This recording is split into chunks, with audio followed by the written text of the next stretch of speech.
నమస్తే అండి. ఈరోజు నేను మా అమ్మగారిది ఒక రెసిపీ షేర్ చేస్తున్నాను. దీన్ని మేము పెసరకట్టు అని అంటామండి. ఇది సమ్మర్ టైమ్‌లో తీసుకుంటే చాలా మంచిది. ఎందుకు అనంటే ఇది మనం పెసరపప్పుతో చేస్తాం కాబట్టి అండ్ పెసరపప్పు అనేది మీకు నేచురల్‌గా బాడీలో హీట్‌ని తగ్గిస్తది. సో, ఎవరైతే ఈ సమ్మర్ టైమ్‌లో వాళ్ళకి బాడీ హీట్ అవుతుంది అని అనుకుంటారో వాళ్ళు ఒకసారి ఈ రెసిపీ ట్రై చేసి చూడండి. ఈ రెసిపీకి ముందుగా మనం ఒక బౌల్‌లో గాని, ప్రెషర్ కుక్కర్‌లో గాని కడిగిన పెసరపప్పు, కొంచెం వాటర్, ఉప్పు, పసుపు వేసి దాన్ని బాగా ఉడికించుకోవాలి. పెసరపప్పు ఉడికిపోయిన తర్వాత దాన్ని ఒకసారి మ్యాష్ చేయండి.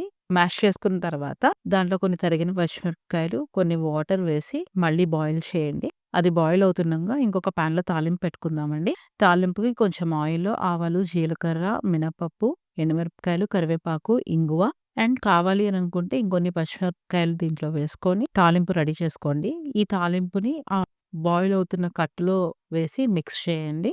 తాలింపు వేసిన తర్వాత ఒక పొంగొచ్చేంత వరకు కూడా బాగా ఉడికించుకోవాలండి. వన్స్ ఒక పొంగు రాంగానే స్టవ్ ఆఫ్ చేసేసేసి పక్కన పెట్టేయండి. అది గోరువెచ్చగా అయిన తర్వాత ఒక నిమ్మకాయ పిండుకోండి. అంతేనండి, పెసరకట్టు రెడీ.